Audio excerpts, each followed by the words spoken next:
Wreaking havoc is a good thing in Impact Wrestling. And this knockout is Havok, living up to the name to cause a stir on the company's signature weekly show on Access TV and big events like Bound for Glory on Saturday, October 24th, a week before Halloween. Hey, long before Caleb with a K, there's been Havok with a K.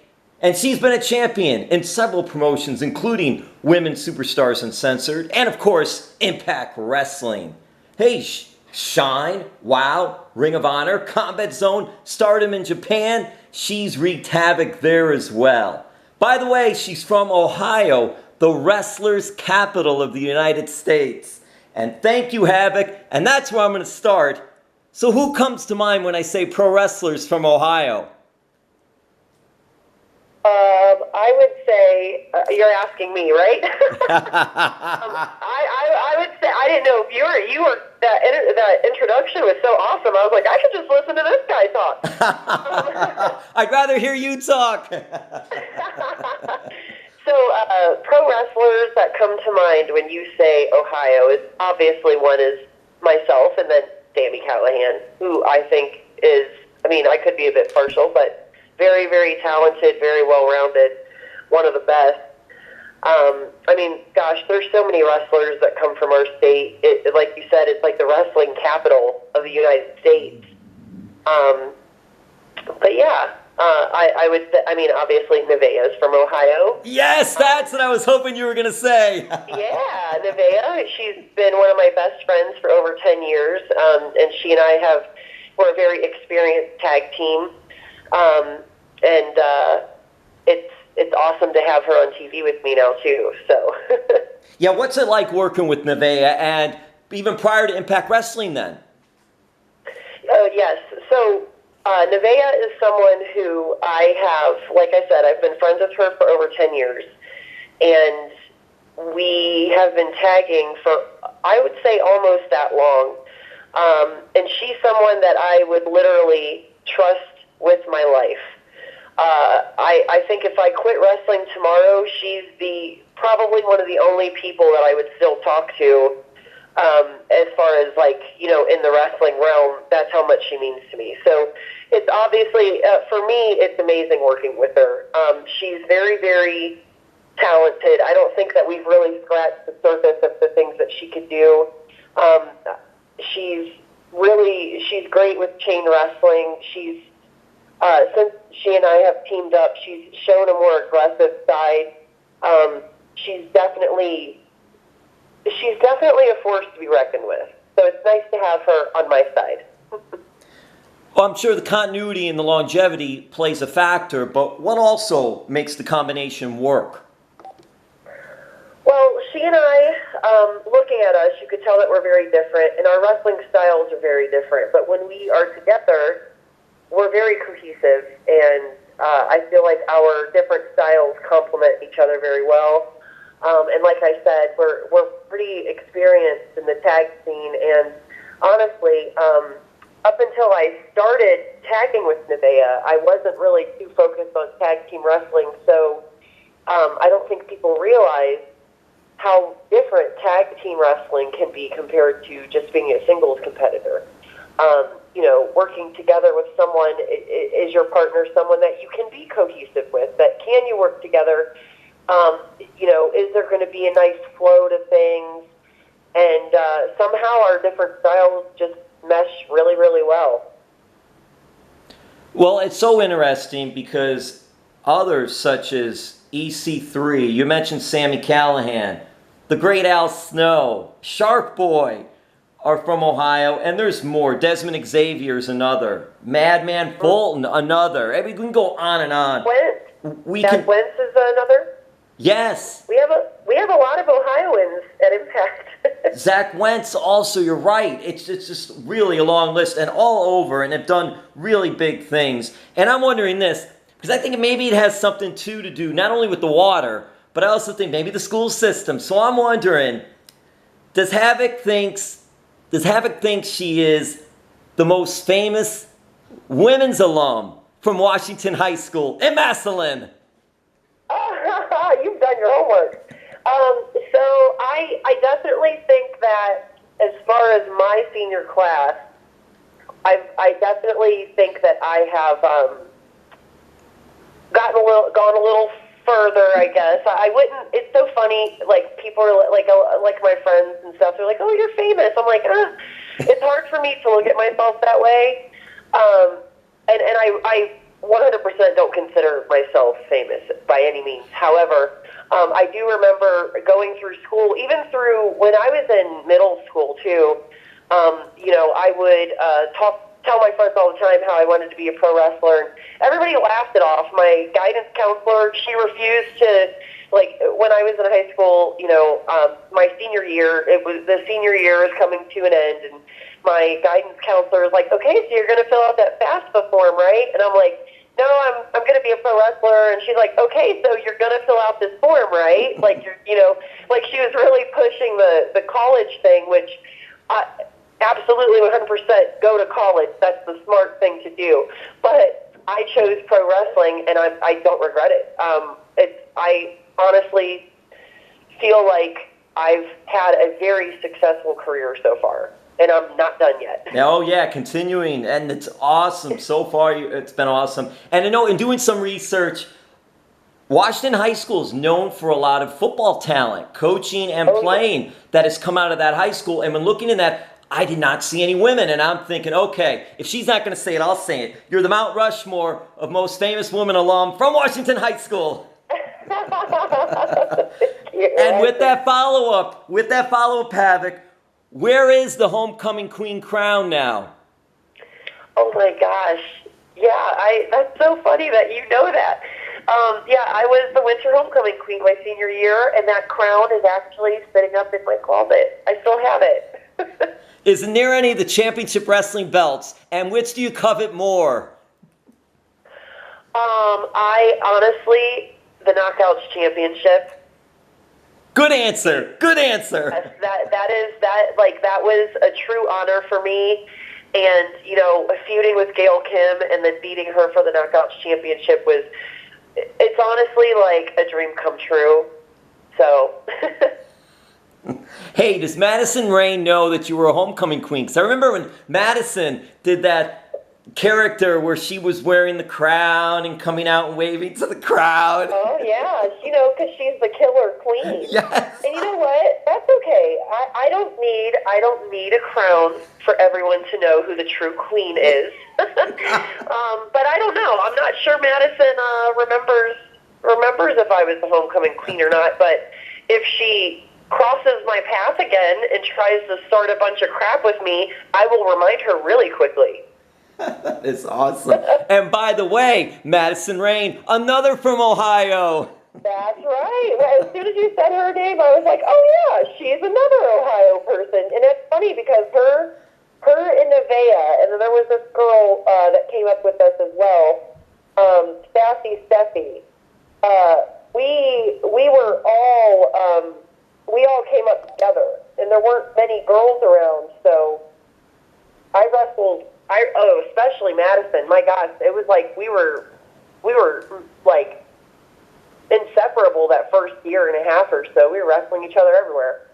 Well, you mentioned Sassy Steffi, really a lot of good talent. And Havok, when you were coming up, how has it changed from when you first started, and you just see the growth, which you've helped in this growth? I always look back at Gail Kim, Awesome Kong, and then go down several others, Trish, Lita, etc., but that have helped this growth. What's it been like now, and especially we could touch on that, and then also talk about the Impact Wrestling Knockouts division now.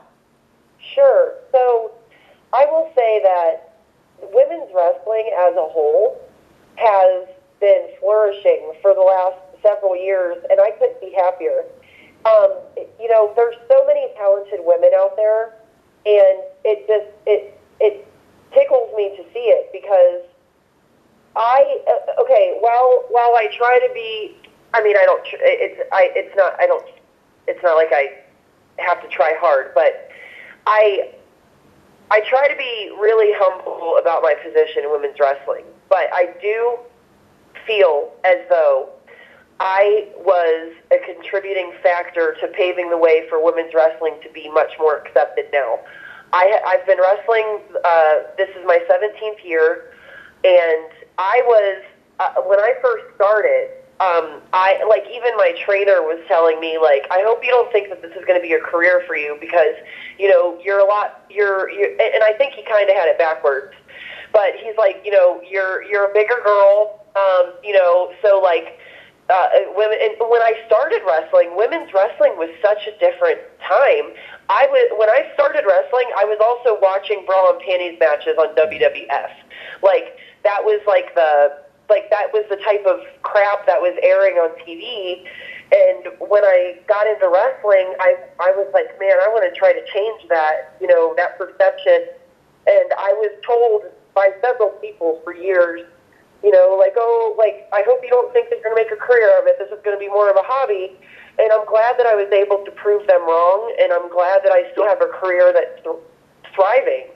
And I truly believe that I paved the way for women in this business, even girls who don't look, you know, look a certain part. I think we're well past the whole, oh, like, you know, women's wrestlers are just bimbo Barbies. No, that's not it. And there's nothing wrong with there's characters. There's all kinds of different characters in wrestling. And I don't think that there's anyone should be discriminated against for the way they look, their size, or anything like that. And while I am a bigger girl, I also am pretty athletic for my size. And there's stuff that I could do that people haven't even seen yet.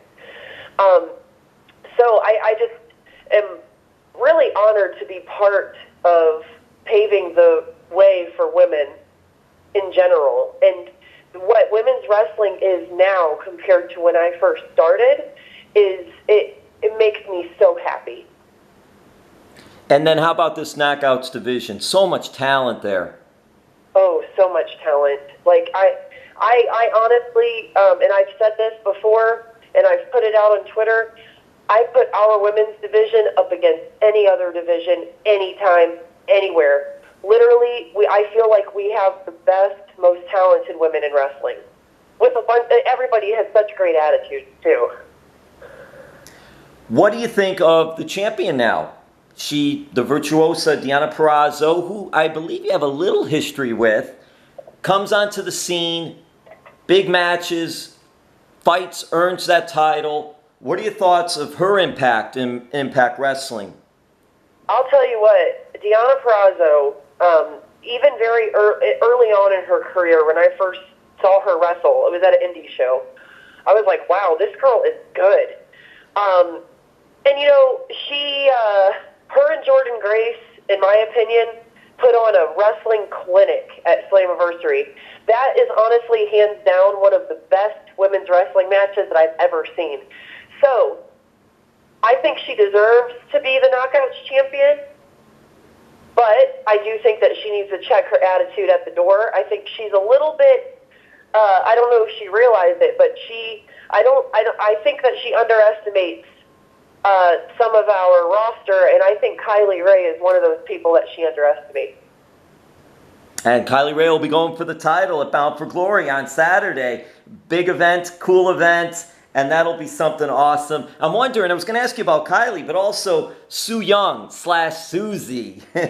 And just, I mean, what a great character, what a great performer as well. And you've had your run-ins, your battles, your...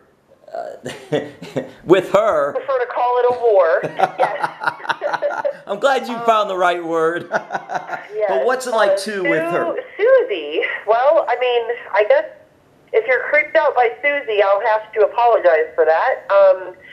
I guess I played a little part in her transformation. Obviously, Su Yung and I have a history.